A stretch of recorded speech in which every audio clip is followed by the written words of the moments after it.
کتونکو افغان شیرپوی مو موجود یم په صدریاب کې. صدریاب د خیبر پښتونخوا واحد پکنیک سپاټ. دغه د لوی اختر نن 4مه ورځ ده.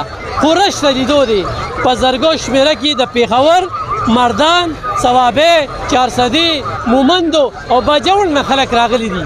انجوای کوي. زانګوګانې دي. دا وګوره زنانه راغلي باقاعده بچو سره او ورسره چې کوم دی نو جولیګانې دي او ډېر د رنګ رنګ آسونه دي، اوښان دي، کشتۍ دي، لانچونه دي. د کلپټن هغه اثرات خو هم چې کوم دی نو هغه هم درته ښیي. نو ډېر کافي رش دی. په زرګو خلک دې وخت کې په روزګار خو هم دي. مختلف ځایونو کې د موټر سایکلو پارکونه، د موټرو پارکونه، د سایکلو پارکونه دا لګېدلي دي. باقاعده ټیکټګرې دي. شربت پکې خرڅېږي، کباب پکې خرڅېږي او بیا چې کوم دی کبان نو هغه پکې ډېر توله چې کوم دی نو هغه خو هم لیدل کېږي. ورسره د ماشومانو لپاره مختلف چې کوم دی نو په دغه کې هر څه میلاویږي. دا تاسو وینئ چې څومره خلک دې کې چې ناست دي. دا لږ ورته وښایه چې باقاعده چې کوم دی نو په دې ځای کې دا تاسو وینئ ښه چې رش کېږي. نو صدریاب ډېر لرې پورې دی. هغه زانګوګانې دي. په هغه زانګوګانو کې په قطار کې خلک ولاړ دي. کوم چې په سیند باندې کومه زانګو تېرېږي هغوی ته په قطار کې خلک ولاړ دي. نو نن د 4مې ورځې تېرېدو باوجود یعنې د اختر ورځ 2مه، 3مه، 4مه دا به سبا بل سبا او تر اتواره پورې به دغه سلسله روانه. الله دې کړي چې دا حالات هم دغه شان پوره مني. خو یو بله خبره کومه چې بارانونه شوي دي نو صدریاب کې چې کوم دی اوبه درېدلې دي.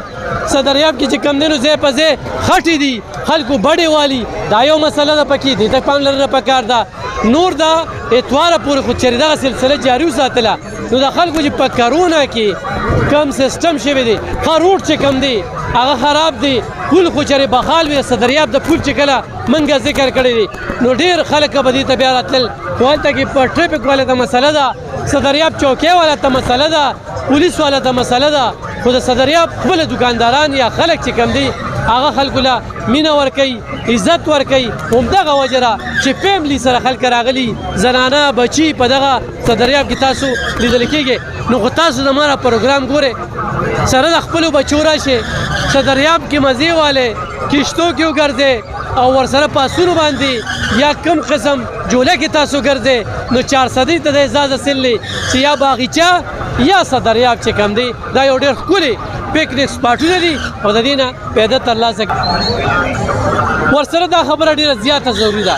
خو چېرې ضلعي انتظامي صوبایي حکومت دې صدریاب ته توجه ورکړله نو چې څومره دلته کې دا کار په درناوي سره او په دروند دغه سره روان وي نو زموږ د چارسدي په معیشت کې په بهترۍ کې به دا یو ډېر مهم رول ادا کوي. د دې نه به ټکسونه راځي او د هغه ټکسونو نه به زموږ ټیمې، زموږ ضلعي انتظامیه، زموږ چارسده ډېره مخکې شي.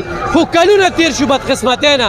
دلته کې صدریاب خلک اپنی مدد آپ کې ځان له سفر، دوکان یا دا کم چیزونه چې دي دا دوی په خپل مدد آپ سره ادا کړي دي.